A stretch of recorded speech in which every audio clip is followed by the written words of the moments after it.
Thanks, everybody. Well, welcome to BAFTA. Good to be here again. Good. Now, obviously, life in pictures, we're just going to go right the way through the life. So, born in Tennessee, but Yes. then moved with your mother to California. And Age 2. Age 2. Did you get most of your early film watching through television or in theatres? It was a pretty good mix. I mean, I'm sure I saw tons of stuff on television, but my mom was really, really young, and my parents were really young, so you know, movies were about the only thing that they could afford to do. And they, even before they could afford to take a babysitter, hire a babysitter, it was either cheaper to just take me. So, as opposed to in England, you're not restricted to stuff. You can go see movies, like R-rated movies and restricted films, if your parents take you to see them. And they never qualified what I could see. You know, they just figured there was nothing in the movie that would ever bother me. So at a very, very young age, I was like seeing The Wild Bunch and Deliverance and all these things. And so I was just always seeing adult and adult kind of entertainment, but I also watched all kinds of classic movies on television. And did you think very early on that you actually would quite like to do it yourself? As a child, if you watch movies and you like them and you want to be a part of them, then you think about the acting, because that's all you really know about is the actors. So you see, those are the people that you see. So they're the ones doing what you want to do. If you want to be involved in movies, then naturally you want to be an actor. And I even remember at a very, very young age, my mom like telling her friends when they'd be over at the house, "Oh, Quentin's going to be a director one of these days." And they go, "No, I don't want to be a director. I want to be. I didn't even know what a director was. You know, I want to be. I want to be an actor." And but then pretty quickly, as a little kid, even and still as young, I started knowing who everybody was. I would go see a movie, and I was horrible in school and couldn't do anything in school. But I'd go see a movie, and I knew every actor in it. I knew the name of the director. I knew the name of the producer and the writer. And I just started getting an encyclopedic knowledge about that stuff. So you had that knowledge, but you decided you didn't want to do too much school after about 16. Yeah. Oh no, I definitely quit school. School was horrible for me. It was the worst institution ever imposed on me. It was, to me, school was prison. I hated school. So you jumped out of prison and you did a number of jobs, including famously working in a porn cinema. Yes, I did. Yeah, that was actually the first real job I ever got. At age 16, I got a job as a usher at the Pussycat Theater, which was a porno cinema. I mean, full-on XXX porn. But in some ways, the really important job after that was a little bit later when you went to Video Archives. Terrific, yes. The video store. Yeah, they had a fantastic collection of movies. So I had for 5 years the greatest collection of movies you could ever have, literally at my disposal to watch all the time. And at the same time, you were also developing your own screenplay and making your own film over quite a long period, about 4 or 5 years. Is that right? Yeah. I started shooting a short film. She was by a filmmaker that I had met along the way named Fred Olin Ray. Let me borrow a 16mm camera, and I started making a short film. And then I said, after shooting that for a little while, I go, wait a minute. Let's make a feature. Let's just try and expand it into a feature. So so that started this process of a movie called My Best Friend's Birthday, and I proceeded to work on that movie for about 3 years, basically financing it completely myself from a minimum wage job.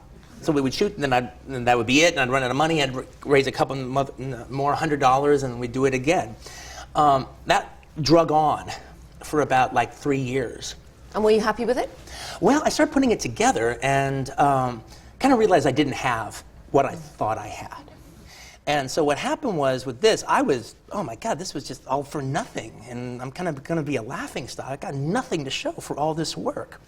However, the stuff I did in the first, say, year and a half or 2 years, well, that was the really student filmy amateur stuff. But the stuff I had done in the last year of shooting, that wasn't bad. It was pretty good. There was a genuine, definite progression.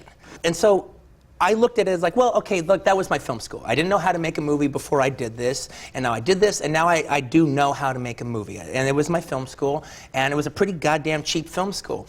And to this day, I actually think that, other than the film history aspect of film schools, that rather than go to film school, just get a camera and try to start making a movie. Now, what you also learned by the time you got to Reservoir Dogs was that actually it was very useful also to have people who could help you. I mean, Monty Hellman, for example. Yeah, Monty Hellman helped me out a lot. Director of Two Lane Blacktop. Yeah. He helped, didn't he? And then you got Harvey Keitel interested in the script. Now, how did that happen?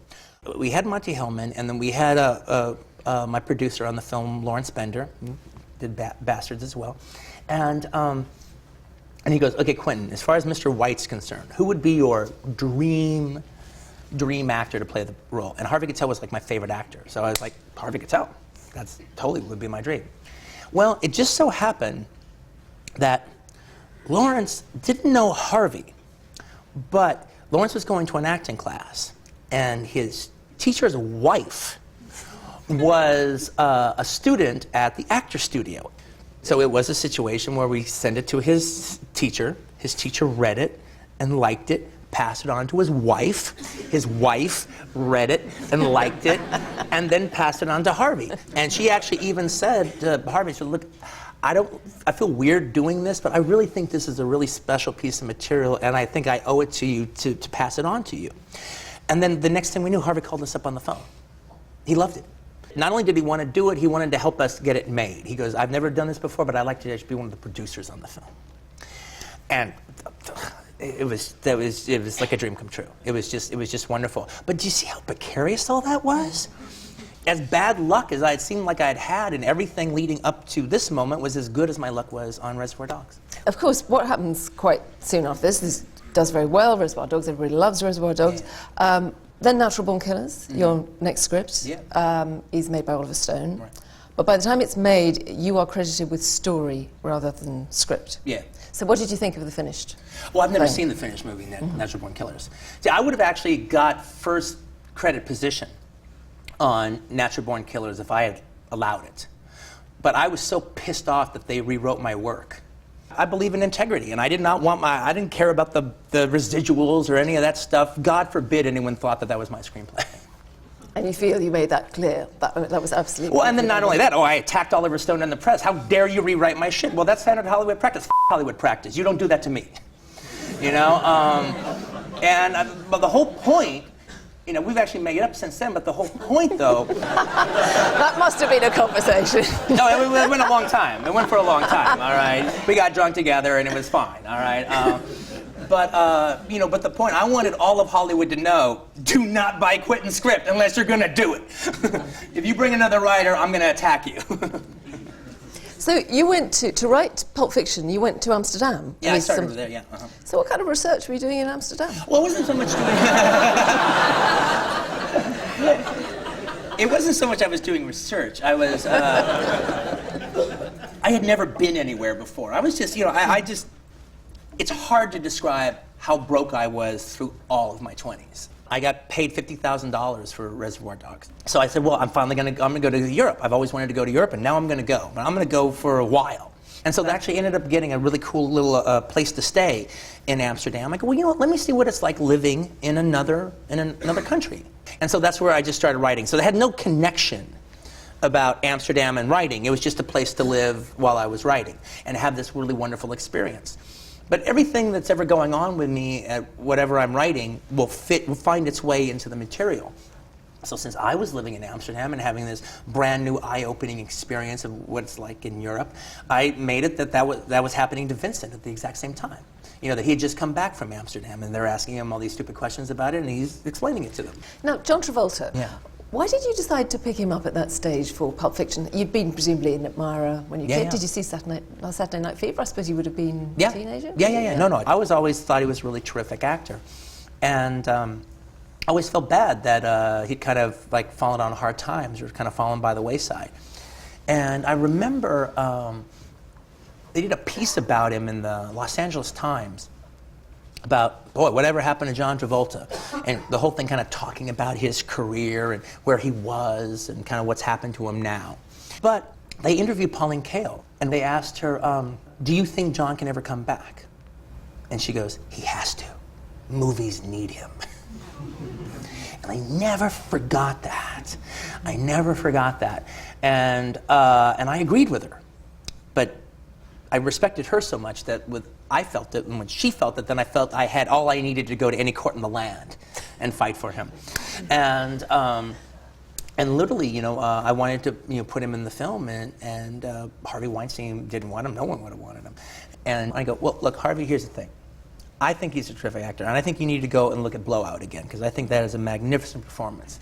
And if you watch him in Blowout and you don't think he gives a terrific performance, then you should not make this movie, because we obviously do not see the same way about taste.